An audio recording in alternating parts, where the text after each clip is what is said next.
An 18-year-old transgender shooter, Jesse Van Rutselar, has been ID'd as the gunman who opened fire at a Canadian high school, killing 8. The attack... It never crossed in my mind that my son is dead.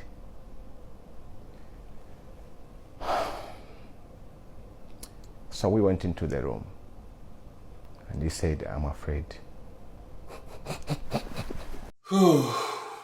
Last week was a sad week here in Canada after we had a shooting at a school that claimed the lives of 8 students, and apparently the gunman or woman, I don't know, to be honest, guys, I don't know, but essentially like she had taken out her stepmother, and I don't know, guys, this is a hard one for me to do today because as a father, nobody ever expects to send their children to school and to get a message like this. Like, I can't even imagine this, to be honest. One of the deadliest shootings in Canada's history began at a residence in the very remote, close-knit town of Tumbler Ridge in British Columbia.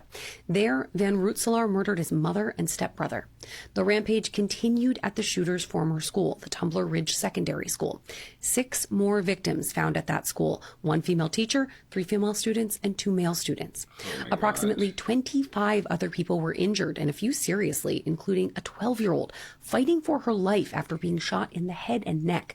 Van Rutselar died of a self-inflicted gunshot wound at the school.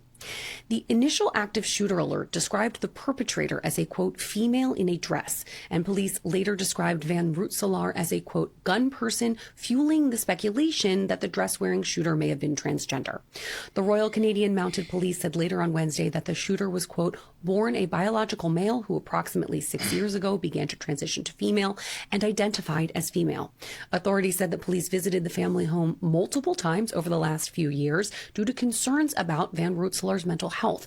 And 2 years ago, police removed 2 firearms from the home, but the owner, who was not named, successfully petitioned to have them returned. Yeah, so that's the part that is shocking, right? Is like, I know that we like to have our gun rights and all that, but I think sometimes we need to take a step back and really let the police do their job, right? Because obviously they have taken the guns away from that home for a reason. And I know that hindsight is 2020. Nobody could have known that this was going to happen, obviously. I think we need to stop sometimes stepping back and letting the law officials do what it is that their job is. Now we're going to see a clip from a father who received that phone call that nobody ever wants to receive.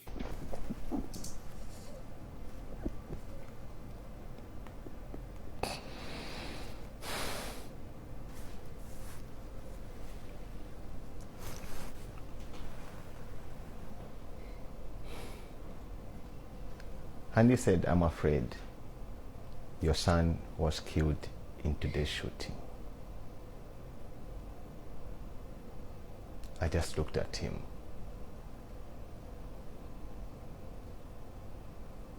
The one word that I said is thank you. I turned back with people holding me, my pastor, and then I wept. If Abel lived up to my age or beyond, he would have been greater than me. He would have been a kid that the world would have sit down and listen to. The boy was so intelligent. What do you want to become when you grow up? I want to become a scientist, soccer player, engineer. I built a very good relationship with my son. And that was the deepest cut that was pierced into my flesh. Losing my son. I never thought of that. My heart goes out to you, my brother, and my heart goes out to all the families who lost loved ones in that shooting. There's not much that I have to say here, guys. I just really hope that we take a moment to appreciate our loved ones. And yeah, guys, that's all I have to say for today. I'll be following the story closely and bring in any new developments as they come. Something else that's jumped out at me, and I'm happy that people were not happy, but it was good to see that in the comment section, I noticed that some people were trying to make it about like the transgenderism, but I was impressed, to say the least, that like we're able to bring it back to what really matters here, which is that it doesn't matter who performed these acts, and the focus needed to not be on the fact that it was a transgender person that did this vile act, right? Because it could have been anybody, really. It was a deeply, deeply mentally unstable person.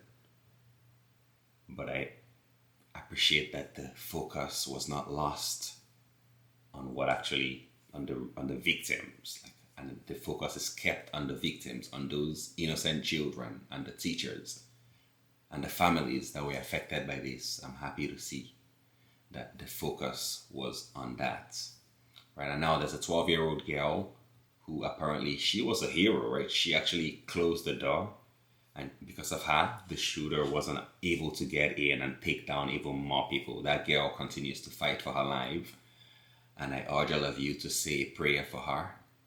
Before you go to sleep, say a quick prayer for her. Say a quick prayer for her family. Let's hope that that girl is able to make a speedy recovery. I'm going to be following her recovery as well. She has a GoFundMe page. They've raised over $500,000 at this point. And I'm going to be following that story. I'm going to be praying for her. And my thoughts and my prayers are with the families at these difficult times. Until next time, peace.